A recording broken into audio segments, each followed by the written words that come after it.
Hi అండి, అందరికీ నమస్కారం. Welcome to my YouTube channel. ఈ వీడియోలో ఏపీలో మన రాష్ట్రంలో కొంతమంది ఉద్యోగులకు సోకాస్ నోటీసులు అండి జారీ చేశారు. 3 రోజుల్లో కనుక వివరణ ఇవ్వకపోతే క్రమశిక్షణ చర్యలు అయితే తీసుకోబడతాయి. ఎన్నికల విధులకు సంబంధించిన చర్యలు అయితే కఠినంగా తీసుకోబోతున్నామని అయితే చెప్తున్నారు.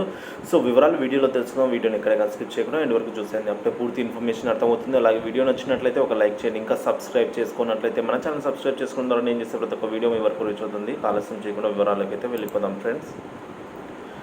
26 మందికి ఏపీ సోకాజ్ నోటీసులు అయితే చేయడం జరిగిందండి. సార్వత్రిక ఎన్నికల నేపథ్యంలో 2024లో భాగంగా ఎన్నికల అధికారులు పీఓ ఓపీఓలు నిర్వహించిన శిక్షణ కార్యక్రమానికి సంబంధించి గైర్హాజరైన 26 మందికి ఎన్నికల అధికారి ప్రవీణ్ కుమార్ సోకాజ్ నోటీసులు జారీ చేశారండి.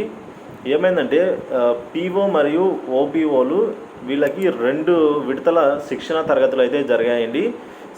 ఈ శిక్షణ తరగతిలో మొదటి విడతకైతే పనిచేస్తున్న వారు అసెంబ్లీ నియోజకవర్గాల వారీగా ఉంటారు. రెండో విడత వారికి విధులు నిర్వర్తించవలసిన నియోజకవర్గాలకు సంబంధించి శిక్షణ తరగతులు అయితే నిర్వహించారండి.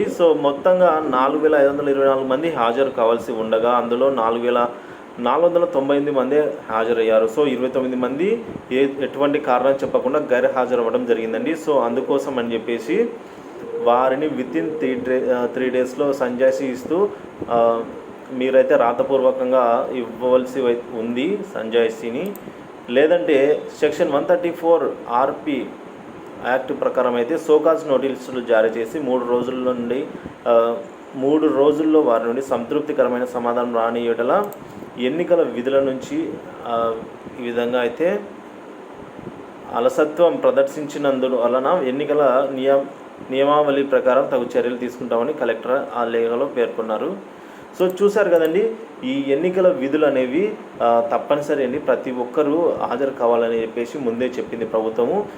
దీనివల్ల ఎవరైనా హాజరు కానట్లయితే వారు తగు అంటే రీజన్ అయితే గట్టిగా ఉండాలండి. లేదు మామూలుగా గైర్హాజరయ్యారంటే వారికి ఇక తప్పకుండా చర్యలు అయితే తీసుకోవడం జరుగుతుంది.